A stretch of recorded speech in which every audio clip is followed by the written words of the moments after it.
Hey folks, well, the Leafs off-season is dragging on. Summer is now, I would say, officially in its dog days.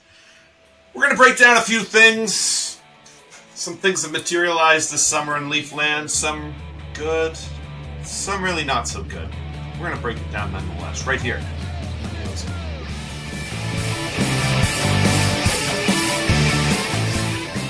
You're in the offensive zone. Your place for Leafs hockey. Hey folks, welcome to the OZone. That's Coach. That's Katie. I'm the Devo. We're here to talk all things Leafs. Listen, folks, remember to subscribe and hit the bell. Then that way you never miss any content. Share this video with your friends and family. It's important. Spread the word. It broadens our audience. And obviously, leave a comment. We listen. We take it seriously. It helps guide the content. Listen, okay, folks. Most of you have probably heard in Leafland, we got some pretty sad news a few weeks ago. Börje Salming has been diagnosed with Lou Gehrig's disease, or ALS. This is really tragic news. He was a special player for Toronto. He unfortunately played in sort of a woeful era for the franchise. Listen, Coach, I know he's one of your favorite players. Maybe we'll start with that. What does this news mean to you? And perhaps, can you share maybe a memory or two you have of him? Yeah, it's tough news. It's a reminder that Father Time is just unrelenting, right? You hate to see it for him. He had such a long, productive career. But look, we've talked about this a lot. My favorite guys, my favorite all-time Leafs are right behind me, right? There's Matthews and there's Börje Salming. So Börje Salming, he came into the Leafs 73, 74 before your guys' time, sure.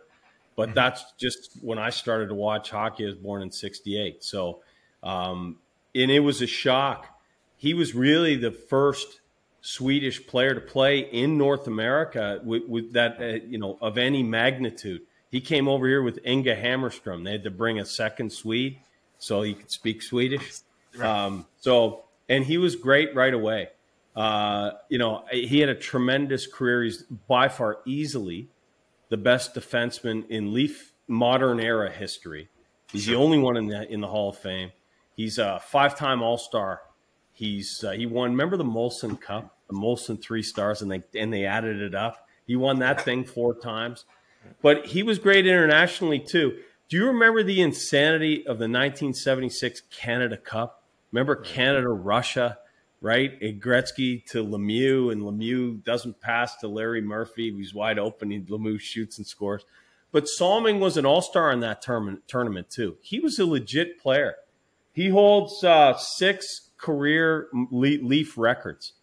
Most points by a defenseman, most assists by any player, any position. He still holds that. He was great.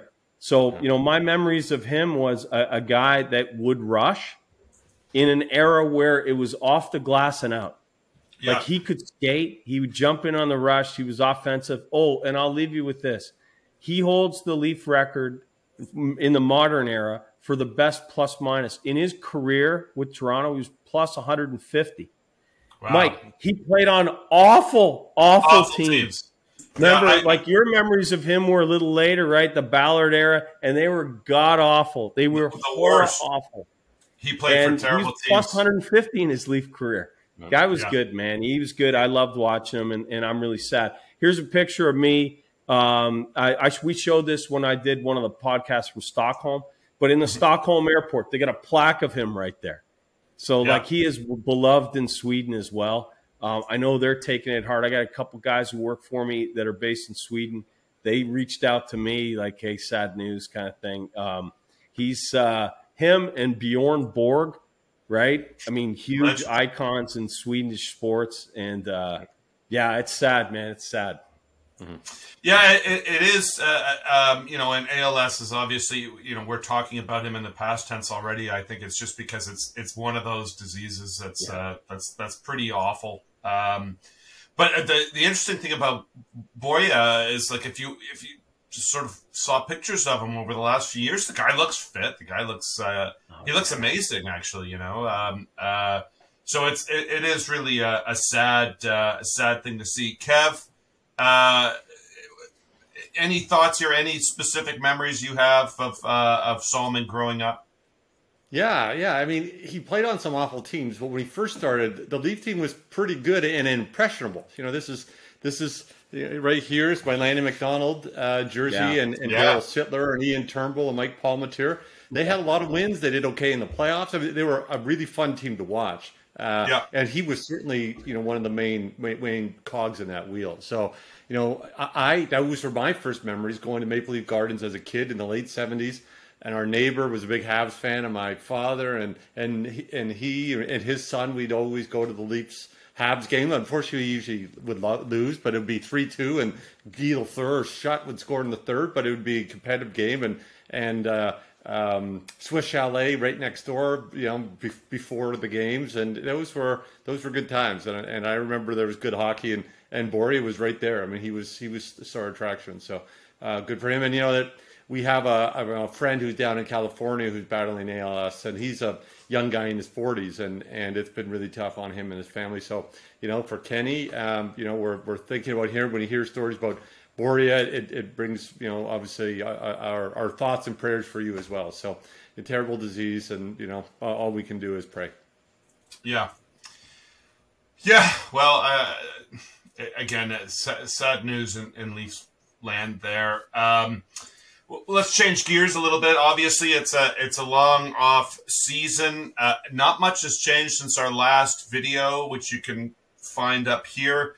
It was quite a spirited, heated affair, and perhaps appropriately given how the offseason has gone thus far for the Leafs. But fellas, overall, I just want to hear what's going on in your lives this summer. What's happening? Coach, you had an interesting event come up fairly recently. Bit of an anniversary.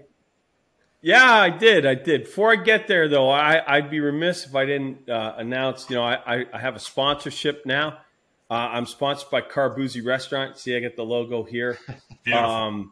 Carbouzzi, terrific souvlaki. You can get souvlaki on a pita. You can get souvlaki on a stick. You can get souvlaki on rice. Carbouzzi, for all your souvlaki needs. Yeah. So we get that out of the way. So we're recording this thing in mid to late August right now. And we just came across an anniversary. So August 20th, 2016 was the final concert that the Tragically Hip had. If there's one thing us Americans and Canadians can disagree on, it's the Tragically Hip. We love them as Canadians, right? So at the time, we got a bunch of Canadians down here. So we put together, showed the concert, streamed it live, had a party. And we did these T-shirts. I don't know if you can see here, but sure. We have Tragically Hip, Courage. And it's got the date on there and that kind of stuff. Here's a picture of us all together waiting for the show to start. And we did it in my outdoor room. And that was a lot of fun. And we got to talking, obviously Gord passed on about a year and a half after that. But we said, hey, you know what? August 20th this year is a Saturday night. Why don't we go do it again? So here's a picture of the new T-shirt we did. So instead of that Courage thing with the can of cup, that we put Gord's hat. And then here's a picture of us. So we went back and watched the concert again. It was terrific. I think we had 4 or 5 provinces covered with our group, and some Americans too that kind of went back inside and didn't watch it because they're like, I don't understand about this band. They're like, no, you don't understand. They're awesome.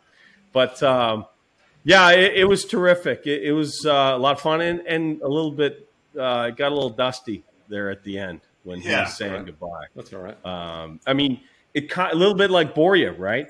You know what's coming. And at that time, we knew what was coming. It was a sad end. But, now looking back, what happened, and it's still sad. So, anyway, that was fun. KD, do you have a hip thing, a similar hip thing to share here? Well, ironically, my next door neighbor is cranking Bob Cajun as we're putting this on. I can hear it through the walls, but that was apropos. But Yeah, our good buddy Jamie and Matt, they had we were celebrating the Devo's birthday yesterday, so we didn't go. But they had a big a hip party at his farm, at Jamie's farm. I think they got I think it was the Practically Hip, which is a hip cover band, and Cool. they're a good time. I think there's a bunch of pictures I was sent. We'll maybe get some more pictures later, but they bussed people out just past Pickering, out east. And I think everyone had a really good time. I think it went a little late, got a little sloppy, but that's always the way it goes when you do these hip parties. So, yeah, all good. All right, I'm going to put you both on the spot. Coach, what's your favorite Tragically Hip song? Well, it's really tough to choose for me. You know, they were my favorite band when they were big, not just Canadian band. If I had to narrow it down to one, it'd be Nautical Disaster for me. I'll tell you a really quick story here. And here's why. Rehearsal dinner night before my wedding, okay? We went to dinner and we went back to my parents' place, couple of drinks. You know, my dad busts out the ukulele and he's playing songs and ukulele from his era, you know, 5'2", eyes of blue, like that stuff.